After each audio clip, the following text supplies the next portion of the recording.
Здравейте, аз съм Николай и съм на 16 години. Искаме да покажем на хората, че може да се спортува навсякъде и по всяко време. Загрявката е най-важната част от тренировката. В този клип ви показвам упражненията, които най-често аз използвам за загрявка.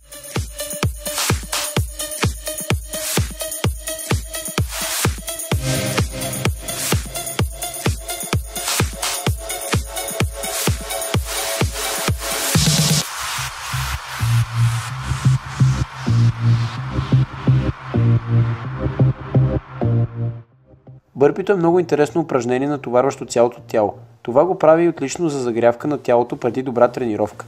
Ето как се изпълнява правилно бърпи.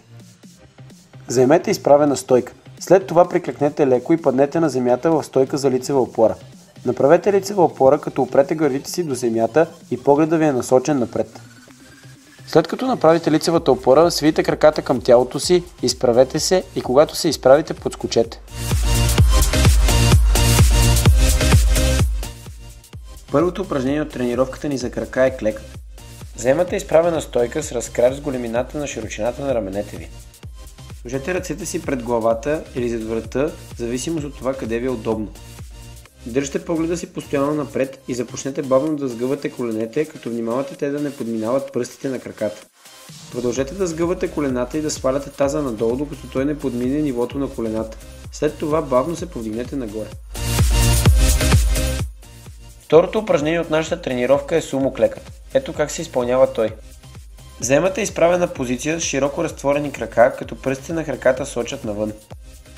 Държите кръста изправен и гледате погледа ви да сочи напред. Започвате бавно да клякате, докато пръстите на ръцете ви докоснат земята. След това бавно се изправят. Третото упражнение от нашата тренировка е клек с подскок. Вземате изправена стойка с разкрач с широчината на раменете. Правите вече познати от вас клек, след като направите клека, се изтласквате експлозивно нагоре и подскачате. Четвъртото упражнение от нашата тренировка са равноименни напади с подскока.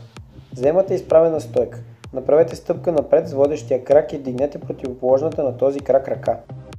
След това започнете вертикално да пускате тялото надолу, като кръстът задължително трябва да бъде изправен и погледа насочи напред. Коляното на водещия крак не трябва да подминава пръстите на крака. Спрете пускането преди коляното на задния крак да докосне земята. След това леко подскочете и разменете краката и ръцете и отново пуснете вертикално тялото надолу. Петото упражнение от нашата тренировка са странични подскоци на един крак. Вземате изправена стойка. Вдигнете крака, с който искате да започнете. След това подскочете на страната на вдигнатия ви крак. След като се приземите на него, вдигнете другия ви крак и запазете баланс, след което подскочете на страната на вдигнатия ви крак отново. След всяка тренировка трябва да се разтегнат натоварените мускулни групи, в нашия случай краката. Започваме с разтягане на предното бедро. Хванете пръстите на крака и ги дръжте здраво.